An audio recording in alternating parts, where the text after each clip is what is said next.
Satu di antara hidayah yang Allah berikan kepada kita manusia adalah hidayatul akli. Hidayah Allah berupa akal. Dan akal inilah yang kerap oleh Allah dipertanyakan, tanda kutip ya. Afala ta'qilun? Apakah kalian tidak berakal? Apakah kalian tidak menggunakan akal? Pertanyaan yang memang tidak butuh jawaban, tapi butuh reaksi, butuh follow up tindakan. Dan akal ini menjadi modal buat kita untuk menjadi orang yang cerdas. Ya. Cerdas bukan hanya pintar. Cerdas yang ada kaitan dengan akal kita itu adalah kita tahu diri. Karena fungsi akal harus bisa membedakan, mengetahui perbedaan mana yang hak, mana yang batil. Fungsi akal itu akan membedakan mana yang benar, mana yang salah, mana yang harus diupayakan dan mana yang tidak, mana yang boleh dan mana yang tidak boleh.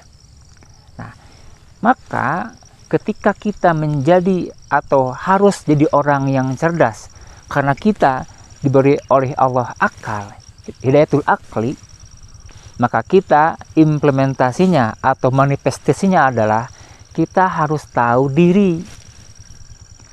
Pertama, tahu tentang diri kita. Ya. Kedua, tahu diri kita harus bagaimana. Ya. Jadi kita harus seperti apa? Ketika kita ingin misalnya mendapatkan rezeki ilmu, kita harus tahu diri. Kira-kira untuk mendapatkan ilmu harus bagaimana? Nah, itu yang mana orang cerdas. Tahu diri. Tahu apa yang harus dilakukan ketika ingin mendapatkan sebuah tujuan atau goals. Ketika kita ingin rezeki, orang cerdas tahu diri apa yang harus dilakukan. Ya, ketika ingin mendapatkan sebuah tujuan secara umum, apapun profesinya, apapun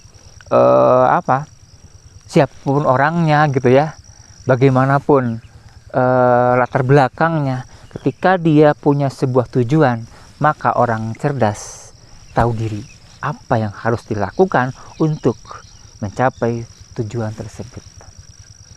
Misalnya Allah takdirkan tujuan kita A, dan tujuan A tersebut Allah takdirkan ada di langkah ke 1001 misalnya.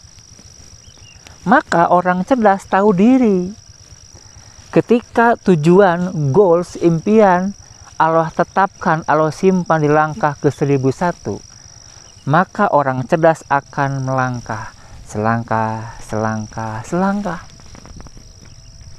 Dia tak akan berhenti karena dia tahu tujuannya, impiannya, goalsnya Allah simpan di langkah ke 1001. Dia terus melangkah.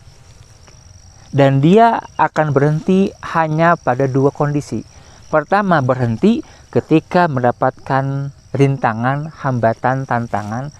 Untuk apa berhenti? Berhenti untuk berpikir bagaimana solusinya.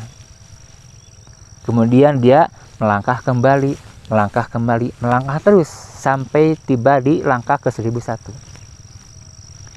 Yang kedua adalah berhenti ketika memang kondisi badan, kondisi fisik sudah lelah. Karena kita paham bahwa kita ini makhluk yang terbatas, punya daya yang berbeda, bukan mesin. Bahkan mesin sekalipun ada masa turunnya kan, turun mesin. Maka kita pun sama, ketika sudah menghabiskan energi, ketika sudah berusaha berjuang keras, maka kita suatu saat lelah, maka kita boleh berhenti kalau sudah lelah, tapi berhenti bukan untuk menikmati hasil saat itu. Berhenti untuk mengumpulkan energi yang kemudian digunakan untuk melangkah kembali, langkah lagi, langkah terus sampai pada akhirnya tiba di langkah ke 1001, di mana tujuan, impian, goals Allah simpan di sana. Maka ya, kita sebagai makhluk Allah yang diberikan akal, Berpikirlah. Ya. Berpikirlah. Kalau hari ini kita ingin merubah nasib, berpikirlah bagaimana saya bisa merubah nasib, atau bagaimana nasib saya bisa berubah. Gitu ya. Itulah satu di antara tugas pokok. Afala ta'qilun. Itu berarti kita distimulus oleh Allah Subhanahu wa taala untuk berpikir, berakal. Karena Allah berikan media, Allah berikan tools kehidupan berupa akal, gunakan gitu. Begitulah ya. Jadi mudah-mudahan kita ketika Allah berikan alat berupa akal ini digunakan dengan semestinya, dimaksimalkan, disyukuri, yang pada akhirnya mudah-mudahan saja dengan akal yang kita gunakan kita mendapatkan apa yang diharapkan. Kita meraih apa yang diimpikan.